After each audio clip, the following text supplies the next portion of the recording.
আসসালামু আলাইকুম, আমি মোহাম্মদ তানবীর রাহি। যারা আপনারা অনেকে আমাকে তহিদ আফ্রিদি চামচা অথবা তহিদ আফ্রিদি ছোট ভাই হিসেবে জানেন, তো আজকে আপনাদেরকে কিছু ভুল ধারণা ভাঙার জন্য আমি চলে আসছি। আপনারা জানেন গতকালকে আফ্রিদি ভাইকে বরিশাল থেকে মেবি গ্রেপ্তার করা হয়েছে।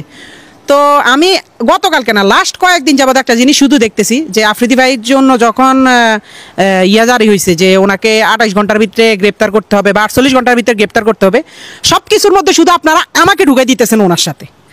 তো আমার কথা হচ্ছে, আজকে আপনাদের এই সব ভুল ধারণা আমি ভেঙে দিব। আমার সাথে আফ্রিদি ভাইয়ের সাথে লাস্ট জুলাই আন্দোলনের 1 মাস থেকে 2 মাস আগ থেকেই ওনার সাথে আমার সাথে পুরোপুরি সম্পর্কটা এক ধরনের শেষ হয়ে গেছে। তো সম্পর্ক শেষ হওয়ার পরে আমার সাথে ওনার সাথে ওরকম কোনো যোগাযোগ নেই। শুধু যোগাযোগ ওনার সাথে আমার সাথে জুলাই আন্দোলনের পরে উনি যখন বাংলাদেশে আসছে তখন 2বার ওনার সাথে যোগাযোগ হয়েছে। একবার হচ্ছে ওনার অফিসে গেছিলাম, হ্যাঁ, উনি আমাকে ডেকে নিছে।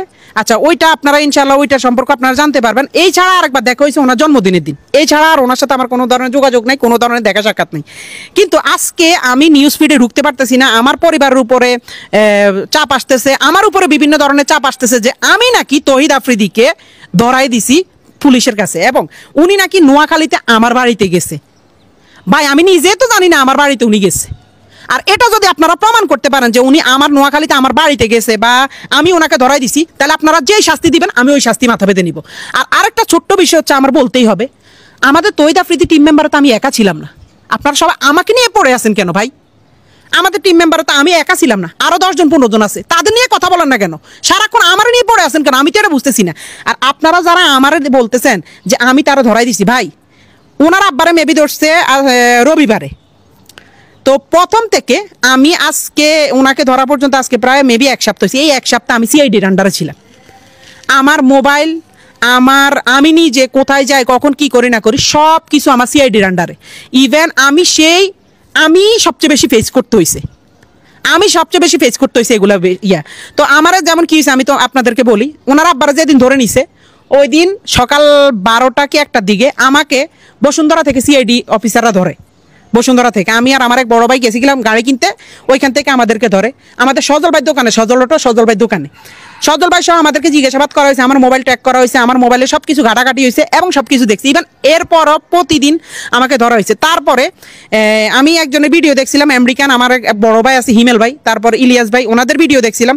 ওনারা ওইটার মধ্যে যখন আমারে জড়ানো শুরু করছে তখন আমি দেখলাম যে ভাই আমি ওনার সাথে সংযুক্ত না বা ওনার সাথে আমার যোগাযোগ না। ওনার বিয়েতে পর্যন্ত আপনারা আমার দেখেন নাই, লাস্ট ওনার বিয়েতে পর্যন্ত আমরা দেখেন। হ্যাঁ, উনি আমার ভাই, উনি আছে, উনি ওনার মতো, আমরা আমার মতো, উনি ওনাদের মতো কাজ করছে, আমরা আমাদের মতো কাজ করতেছি। ওনার সাথে আমার প্রায় 1 থেকে 1 বছর 2-3 মাসের মতো ওনার সাথে কোনো ধরনের যোগাযোগ নেই। ওনার সাথে সিআইডি অফিসাররা তো সব জানে বা স্যাররা তো আমার অল টাইম তদন্তের মধ্যে রাখছে, ওনারা তো দেখছে। উনি যদি আমার নোয়াখালীর বাড়িতে যাইতো, ভাই আমি নিজে জানি না, আমি তো পুলিশের কাছে, আমি নিজে তো সিআইডি অফিসারদের কাছে জিম্মি বলতে ওনারা আমার তদন্ত করতেছে। তো ওনারা কি তদন্ত করে জানতো না যে আফ্রিদি ভাই কই? আফ্রিদি ভাই কি নোয়াখালী গেছে না কোন জায়গায় গেছে? ভাই আমরা যদি জানতাম তাহলে তো আর আমরা সিআইডি অফিসারের কাছে থাকতাম না, আমগরে তো উনি তো ধরায় খেয়ে যেত। ওনারা ধরতে এত টাইম লাগছে কেন? তো ওনার সম্পর্কে, এইসব সম্পর্কে আমাদের কোনো ধারণা ছিল না, কিন্তু আমরা পুলিশের ইয়াতে ছিলাম।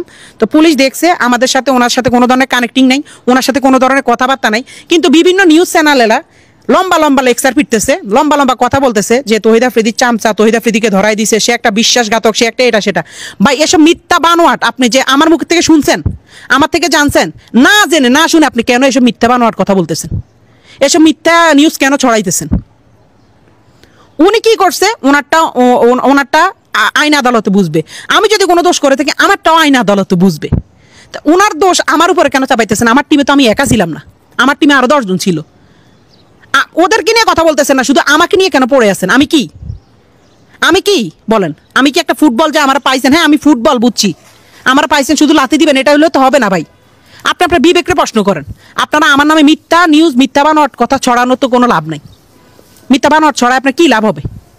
সঠিক তথ্য আমি একটাই বলি, আমি নিজেই আজকে লাস্ট 1 সপ্তাহ থেকে পুলিশের কাছে ছিলাম। ইভেন আমি যখন দেখছি যে আমার বিষয়টা বেশি হয়, তখন আমি ইলিয়াস হোসেন ভাইয়ের সাথে কথা বলছি এবং হিমেল ভাইয়ের সাথে কথা বলছি। ওনারা বলতে যে তোমার যেহেতু তদন্ত করা হয়েছে, যেহেতু তুমি নির্দোষ, তো তুমি তোমার মতো। কারণ ভাইয়ার ওই সব বিষয় আমাদের কোনো কিছু ধারণাই নাই। আর অনেকে আমার নিয়ে পোস্ট করছে আমি জুলাই আন্দোলনে 2 তারিখ 3 তারিখ 5 তারিখ নাকি তহিদ আফ্রিদির সাথে তাদের মাইটি বেঁধেছিলাম। আরে ভাই আপনাকে কি মাথা সমস্যা? আপনারা কি আমার ফেসবুকে যায় দেখতে পারেন আমি কোথায় ছিলাম কি ছিলাম? বা আমার নোয়াখালীর ভাই ব্রাদাররা আমার যারা আমার লগের আন্দোলনে গেছে তারা কি জানে না আমি কই আছিলাম? আমি জুলাই মাস, আগস্ট মাস, সেপ্টেম্বর মাস গত বছর নোয়াখালীতে ছিলাম, কারণ তখন বন্যা হয়েছিল, আপনারা ভালো করে জানেন। তখন বন্যার সময় বন্যা হয়েছিল। তো এসব মিথ্যা অপবাদ একজনের নামে, আমার নামে আপনি মিথ্যা কথা ছড়ায় আপনার কি লাভ?